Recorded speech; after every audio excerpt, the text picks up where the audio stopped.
भेजे थे ना छोटू दादा, छोटू दादा मर गए। छोटू दादा ने कल मेरे को 2 रुपए भेजे थे, क्या आ लो 2 रुपए लेके आ जा तू भी।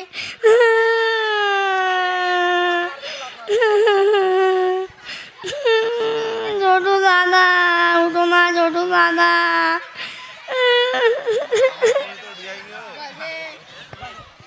अस्सलाम वालेकुम साद भाई।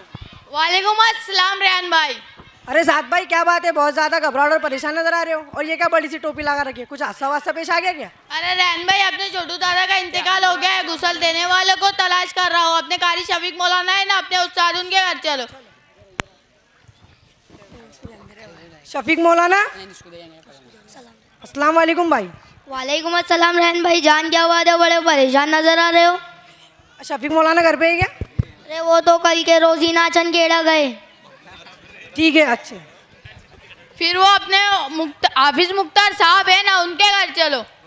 अस्सलाम वालेकुम अबूजर भाई। वालेकुम अस्सलाम ज़ुबैर भाई। अरे अबूजर भाई, सुबह फजर की नमाज में नहीं नजर आए? भाई कल रात में पिक्चर देखा। अस्सलाम वालेकुम वरहमतुल्लाहि व बरकातुहू। वालेकुम अस्सलाम। बोलो साद भाई, क्या सिलसिले में तशरीफ लाए। हाफिज मुख्तार साहब घर पर है। अरे साद भाई, हाफिज मुख्तार साहब मौलाना शेर मोहम्मद साहब मकरानी से मुलाकात के लिए अक्कल कुआ गए। अब दिमाग परेशान है, क्या करो और किसको लाओ कि वो छोटू दादा को गुसल दे दे। अरे चलो, परेशान होने की जरूरत नहीं है, अपने हाफिज शफीक पीरजादे ना, अपन उनको ले आते, वो बहुत बेहतरीन तरीके से गुसल देते, हमारे मोहल्ले में सब उन्हीं को बुलाते। हाँ जल्दी चलो। चलो। अरे ओ साहबान, तुम दोनों इधर आओ, पहले तो ये बताओ कि तुम जा कर रहे हो। अरे हजरत, हम बहुत परेशान हैं, हमें जाने दीजिए, हमें मत रोकिए। अरे वही तो मालूम कर रहा हूँ, परेशानी क्या है। अरे हजरत, वो छोटू दादा है ना, आज उनका इंतकाल हो गया है। इन्ना लिल्लाहि व इन्ना इलैहि राजिऊन। इनको गुसल देने वाला कोई नहीं मिल रहा है, इस सिलसिले में हम परेशान हैं। अच्छा तो ये परेशानी है, माशाल्लाह तुम दोनों कुछ जवान हो, ताकतवर हो, तुम क्यों नहीं गुसल देते, तुम्हारी क्या मजबूरी है? नहीं नहीं बाबा, अपने को नहीं जमता, अपने को तो डर लगता है। और आपको क्या होता है, आप माशाल्लाह बड़े बहादुर हो, आपकी बहादुरी के जगह जगह चर्चे। अरे हजरत, हम बहुत कुछ है, लेकिन सब बात यह है कि ना तो अपनी तारत बाकी है और ना ही अपने को मालूम कि मैयत को गुसल किस तरह से दिया जाता है। इस मामले में हम बिल्कुल कोरे हैं, बल्कि उद्दू है। अरे भाई, ये तो बहुत अफसोस का मकाम है कि तुम मुसलमान हो, तुम पर इबादत फर्ज हो चुकी है, और अपनी तारत बरकरार नहीं रखने के लिए, और इनको डर लगता है कि मैयत इनको खा जाएंगी। मेरे भाई, ये जिम्मेदारी तो वारिसेन की होती है कि वो अपनी अजीज की मैयत को खुद नहीं लाए। और जरा सोचो, जब तुमको अपने अजीज की मैयत से डर लगता है तो दूसरों को नहीं लगेगा, और फिर मैयत से डरना कैसा, वो बेचारी तो पलंग भी नहीं ला सकती। इसकी बेबसी का तो यह आलम है कि इसके कपड़े कैंची से काट कर निकाले जाते। मेरे भाई, तुम गुसल देने के लिए दूसरों को तलाश कर रहे हो, असल में ये जिम्मेदारी वारिसेन की होती है। आया कुछ समझ में या नहीं?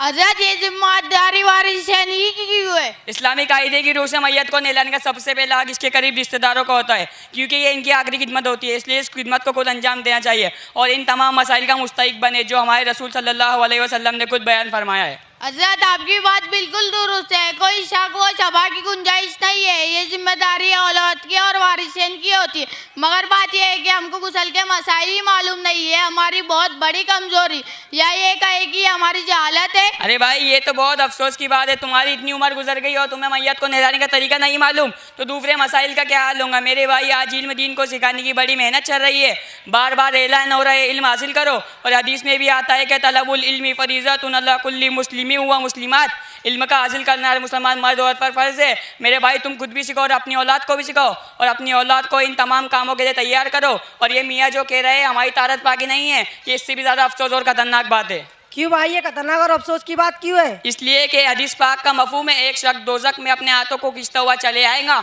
दोज़ख वाले इस शख्स को देखकर परेशान हो जाएंगे और मालूम करने लगेंगे कि तो दुनिया में क्या अमल करता था जिसकी इतनी कड़ी सज़ा है। वो अर्ज़ करेगा, मैं पेशाब से नहीं रहता था, यानी कि पाक साफ नहीं रहता था। एक दूसरे मकाम पर आप सल्लल्लाहु अलैहि वसल्लम ने फरमाया, पेशाब के चीटों से बचो, क्योंकि अक्सर लोगों को कब्र का जाए इस वजह से होगा। जी हाँ, ये तो बहुत खतरनाक बात है, मैं अल्लाह से तौबा करता हूँ, अल्लाह मुझको माफ़ कर दे। और ज़रा सोचो, जो लोग खड़े खड़े पेशाब करते वो अपने कपड़ों को और अपने पैर को पेशाब की चीज़ों से कैसे बचाएंगे। और ज़रा सोचो, जो अपने आप को पाक साफ नहीं रखते वो अपने आप को अल्लाह के अज़ाब से कैसे बचाएंगे। मेरे भाई, कभी तुमने सोचा एक दिन हमें भी मरना है, कब्र में जाना है, फरिश्तों से सवाल जवाब होने हैं, और इसमें जो फेल होता कब्र का अज़ाब गले से चिपट जाएगा और छुड़ाने वाला कोई ना होगा, और कब्र को इतना तंग कर दिया जाएगा कि इधर वाली फसली उधर वाली फसली में घुस जाएंगी। कभी सोचा है आपने?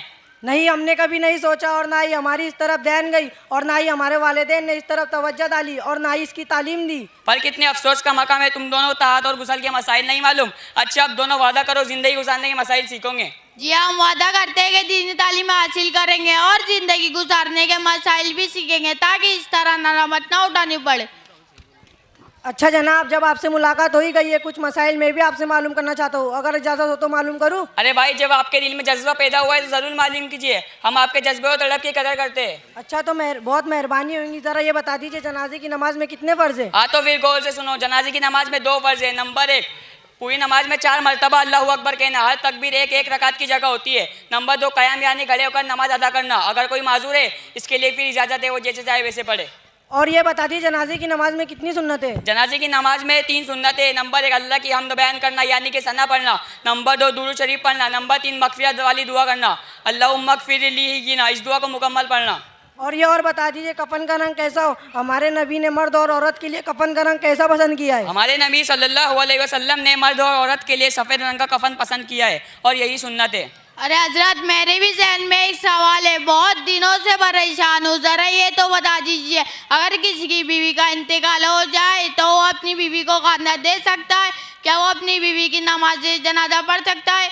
मेरी नमाज जनाजा पढ़ी गैरों ने, मेरी नमाज जनाजा पढ़ी गैरों ने, मरे थे जिनके लिए रुक गए वजू करते। अरे भाई, ज़रा अकल से काम लो, दूसरे लोग शरीक हो सकते हैं, खांदा दे सकते हैं, तो शोहर क्यों नहीं शरीक होगा? ये तो इसका आखिरी आगे, खांदा भी दो, नमाज जनाजा भी पढ़ो, इस साले सवाब भी करो। मैंने अक्सर मेरी आंखों से देखा है, कब्रस्तान में 100 लोग रहते हैं और कुछ लोग नमाज के लिए शरीक होते हैं, कुछ लोग खड़े खड़े मलिक नगर, तामापुर, इकबाल कॉलोनी के बातें करते खड़े रहते हैं। अरे अच्छा, एक सवाल और बता दीजिए, अगर किसी की तारत बाकी नहीं है क्या वो शख्स मैयत को खाना दे सकता है? जिस शख्स की तारत बाकी नहीं है ऐसे शख्स को खाना देना मकरूर है।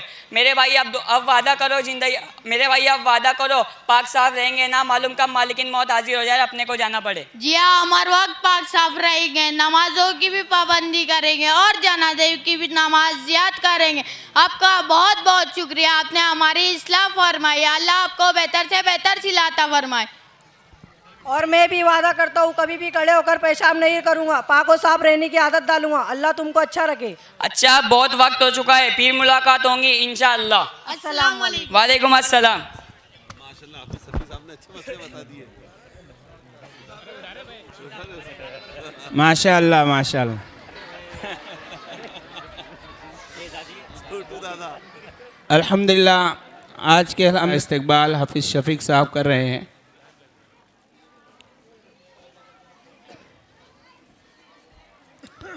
अल्लाह अकबर।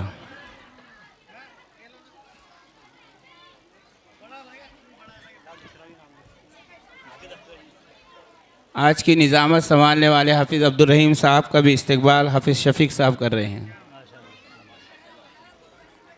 जज़ाकल्लाह।